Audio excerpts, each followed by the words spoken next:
विषधर, मैं तुम्हारी तपस्या से प्रसन्न हुआ। बताओ, क्या वरदान चाहिए? प्रभु, मैं इस दुनिया का सबसे शक्तिशाली प्राणी बनना चाहता हूँ। मुझे न कोई नर मार सके, न ही स्वयं नारायण। विषधर, जो पैदा हुआ है उसे मरना होगा ही। मैं तुम्हें ऐसा वरदान नहीं दे सकता। तो ठीक है, मुझे वही मार सकेगा जिसने नारायण को वरदान दिया हो। तथास्तु। अब क्या करेंगे जगन? कैसे रोकेंगे हम इसको? मुझे कोई नहीं रोक सकता। ये तो समय ही बताएगा। गरुड़!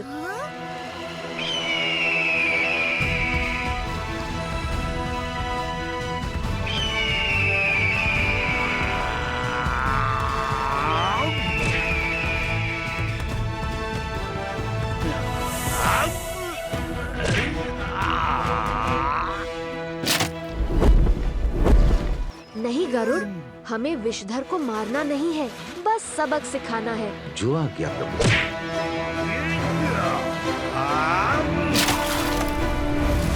जगन, तू मदद क्यों नहीं करता गरुड़ की? तूने सुना नहीं? विषधर को कोई नहीं मार सकता, मैं भी नहीं, वरना ब्रह्मदेव के वरदान का अपमान होगा। पर गरुड़ उसे अवश्य मार सकता है। क्या? पर कैसे? क्योंकि गरुड़ कोई साधारण पक्षी नहीं है। ऋषि कश्यप की 2 पत्नियां थीं, देवी कद्रु और देवी विनीता। वैसे तो दोनों आपस में बहनें थीं, पर दोनों में प्रेम की जगह ईर्ष्या थी। देवी कद्रु ने अपने पति से 1000 सर्प पुत्र वरदान के रूप में मांगे और देवी विनीता ने 2 पुत्र मांगे, जो कद्रु के 1000 सांपों से बलशाली हो। काफी समय बीत गया, देवी विनीता से रहा न गया।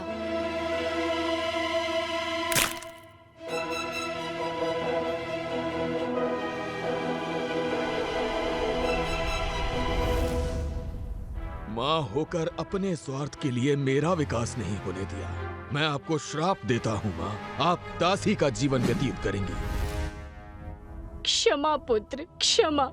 अपनी माँ की भूल को क्षमा करो और इस पाप का निवारण बताओ। अब आपका दूसरा पुत्र ही आपको इस श्राप से मुक्ति दिला पाएगा। वो बच्चा अरुण देव थे, जो आगे चलकर सूर्य देव का वाहन बना। फिर श्राप के अनुसार देवी विनीता को उन्हीं की अपनी बहन कद्रु ने छल से अपनी दासी बना लिया। अब देवी विनीता के दूसरे पुत्र यानी गरुड़ का जन्म हो गया। देवी विनीता ने अपने पुत्र गरुड़ को अपनी व्यथा और श्राप बताया और तभी गरुड़ ने निश्चय किया कि वो अपनी माँ को श्राप से मुक्त करेगा। माता, मैं अपनी माँ को श्राप मुक्त करना चाहता हूँ। आप मुझे बताएं कि मैं ऐसा क्या करूं जिससे आप उन्हें मुक्त कर दें। गरुड़, मुझे बस अपने पुत्रों के लिए स्वर्ग लोक में रखा अमृत कलश चाहिए, जिसे सिर्फ तुम ला सकते हो। मैं वचन देती हूँ, जैसे ही तुम मुझे वो अमृत कलश दोगे, मैं तुम्हारी माता को मुक्त कर दूंगी। गरुड़ तुरंत ही अपनी अपार शक्ति से स्वर्ग लोक तक पहुँच गया। गरुड़ की वजह से स्वर्ग लोक डोलने लगा।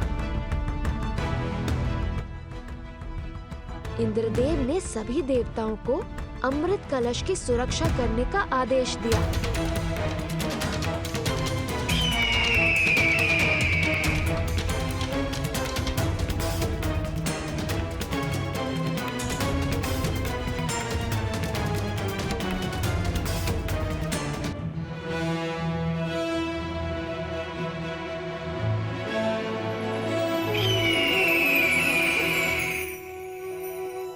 गरुड़, मैं तुम्हारे निश्चल और लालच रहित मन से बहुत प्रसन्न हूं।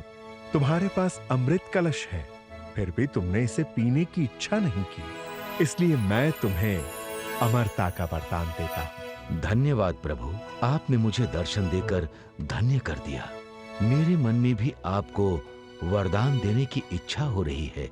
गरुड़ मन का इतना भोला था कि उसने विष्णु को भी वरदान मांगने को कहा, पर अहंकार से नहीं बल्कि प्रेम से, और मैंने मांगा भी।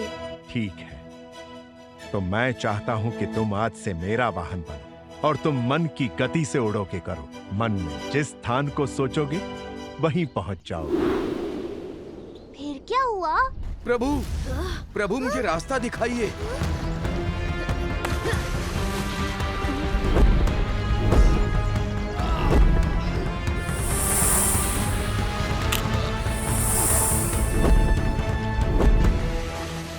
प्रभु, आपने मुझे इसे मारने से मना किया है। अब आप ही बताइए हमें आगे क्या करना है।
बचाने के लिए कहा था, पहिए की तरह घुमाने के लिए नहीं।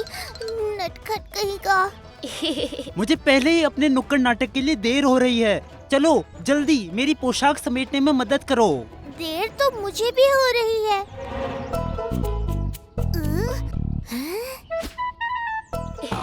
ये मैं कृपया रख लूं, बाद में लौटा दूंगा। ठीक है, ठीक है। वाह, वो कमल तो बहुत सुनहरा है। क्यों ना इसे देवजानी की जगह महाराज को दे दिया जाए और बदले में कुछ मुद्राएं कमाई जाए।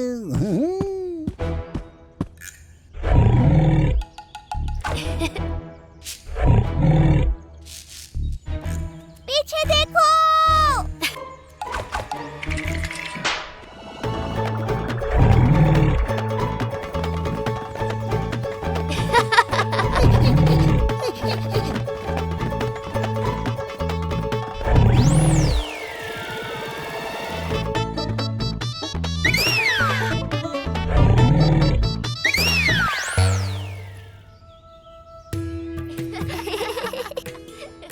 अब ये दोनों भूल से भी कभी यहाँ नहीं आएंगे। तेरा काम हो गया ना, तो फिर मैं चलता हूँ।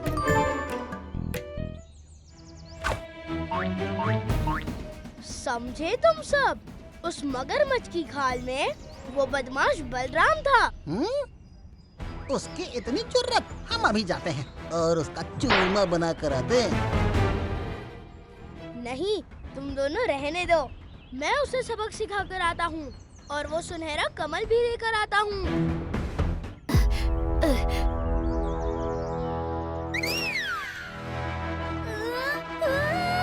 अरे ये क्या कर रहे हो? रुको दामू। तुम यहाँ आराम करो, अब वो कमल मैं लाऊंगा। भोली, यहाँ आओ। भोली, अच्छा हुआ तू आ गई। वो दामू सुनहरा कमल लेने तालाब में घुस रहा था। उसे रोको। क्या? मेरे प्रभु का कमल?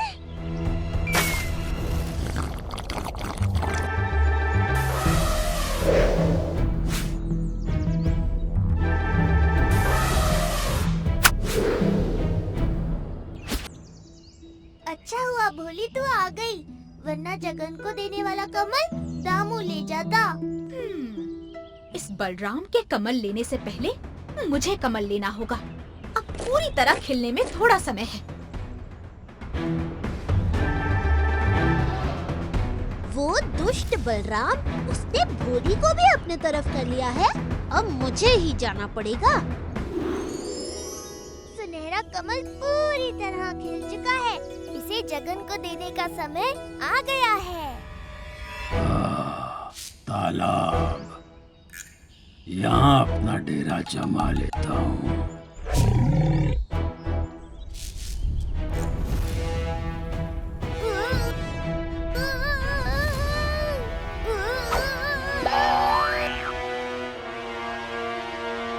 मगरमच्छ!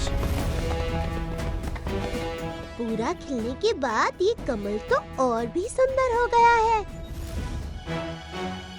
चलो गटरू मटरू, इस बेड़े को पानी में रख दो।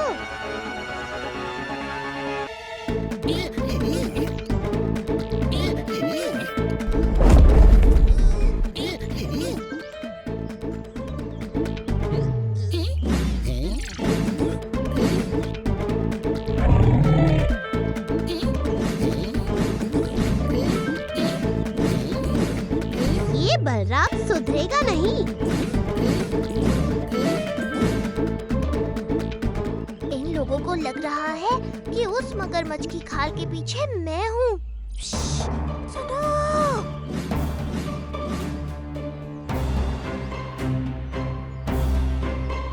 अरे रुक बलराम, पहले बलराम को इस मगरमच्छ की खाल से तो।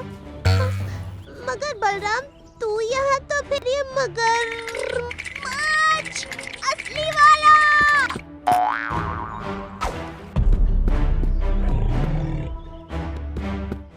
इंसान तो कहीं भी नहीं रहने देते। पानी में चला जाता हूँ। अरे ये मगरमच्छ तालाब में घुस गया। इसे निकालने के लिए कुछ करना पड़ेगा।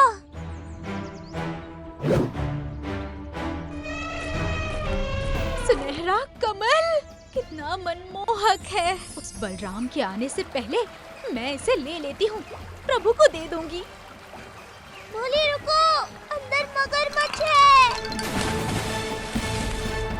जगन्नाथ प्रभु को कमल तो मैं ही दूंगी, वो बड़े आनंदित होंगे।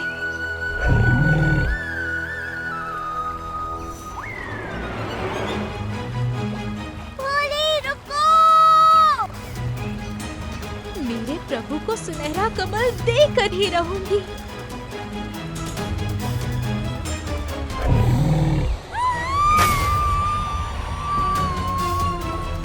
जिस बात का डर था वही हुआ। अब तो जगन तू ही भोली को बचा सकता है। प्रभु, ये फूल स्वीकार करें।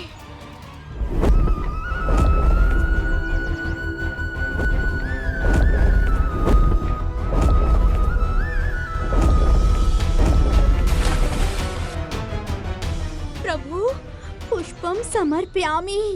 इस सुनहरे कमल की भेंट स्वीकार करें।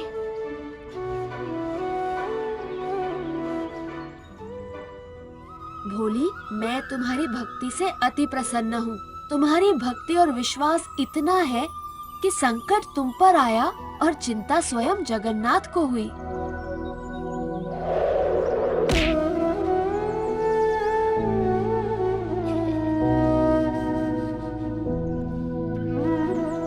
गरुड़, इस मगरमच्छ को किसी दूसरी सुरक्षित जगह पर छोड़ दो।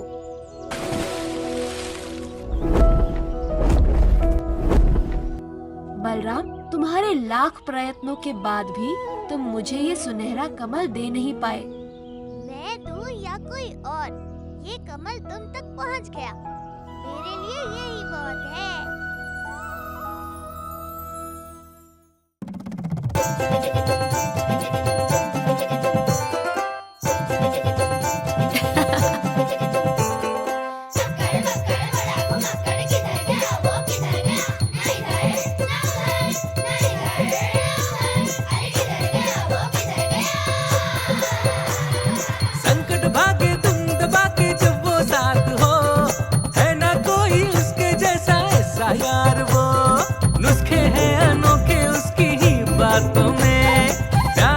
ऐसी झलकी उसकी